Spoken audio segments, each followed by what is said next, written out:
बिहार में शानदार जीत के बाद एनडीए के मुख्यमंत्री नीतीश कुमार 75 वर्ष के हो जाने के बाद भी अपनी उम्र को चुनौती देते हुए बिना रुके विकास कार्यों में जुटे हुए हैं।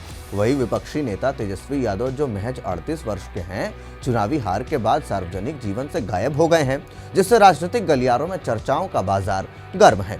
राजनीतिक विश्लेषकों का मानना है कि बिहार को नीतीश जैसा दूसरा नेता नहीं मिलेगा जो उम्र के इस पड़ाव पर भी स्कूल निरीक्षण से लेकर फैक्ट्री स्थापना तक हर मोर्चे पर सक्रिय है। नीतीश की यह ऊर्जा न केवल एनडीए की सरकार को मजबूती दे रही है, बल्कि विपक्ष की कमजोरी को भी उजागर कर रही है। चुनाव परिणाम आने के महज कुछ हफ्तों बाद ही नीतीश कुमार ने राज्य भर में विकास परियोजनाओं की समीक्षा की और निरीक्षण का सिलसिला शुरू कर दिया।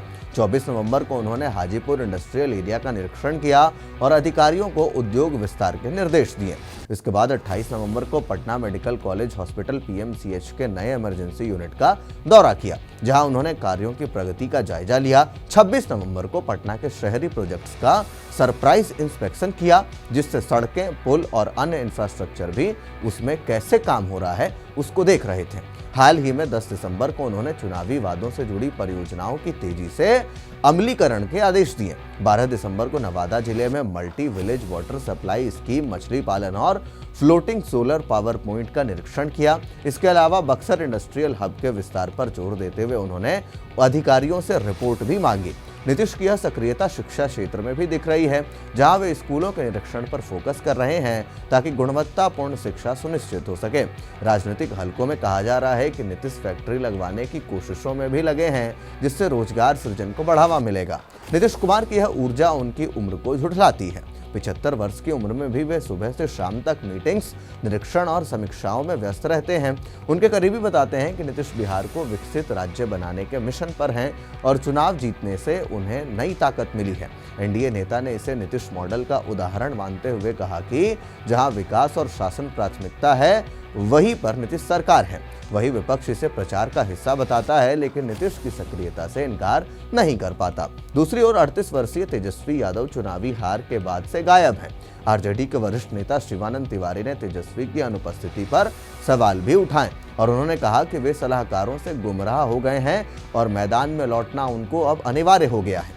केंद्रीय मंत्री नित्यानंद राय ने तंज कसते हुए कहा कि तेजस्वी बिहार में रहना नहीं चाहते, जैसे राहुल गांधी देश में नहीं रहना चाहते। चुनाव हारने के 20 दिन बाद तेजस्वी परिवार के साथ यूरोप चले गए और विधानसभा सत्र से भी गायब रहे। आरजेडी विधायक रणविजय साहू ने बताया कि तेजस्वी पटना से जल्दी चले गए थे। एनडीए ने इसे राजनीतिक शर्मिंदगी करार दिया।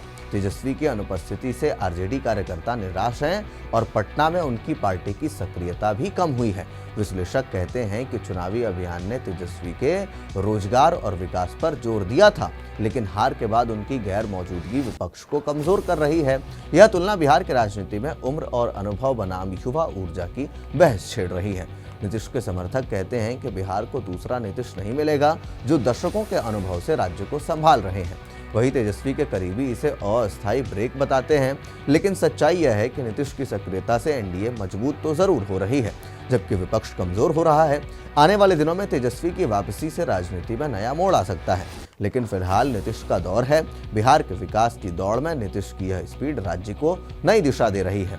स्कूलों की गुणवत्ता से लेकर इंडस्ट्रियल ग्रोथ तक उनकी कोशिशें बिहार को आत्मनिर्भर बनाने की दिशा में है। युवा नेता अगर मैदान छोड़ेंगे तो अनुभवी नेता ही राज्य को संभाल सकेंगे। यह घटनाक्रम बिहार की राजनीति को नई दिशा दे सकता है। तो ऐसे में 75 साल के नीतीश कुमार अब भी लगातार कार्यरत हैं और तेजस्वी यादव 38 वर्ष के होकर के विदेश यात्रा पर हैं।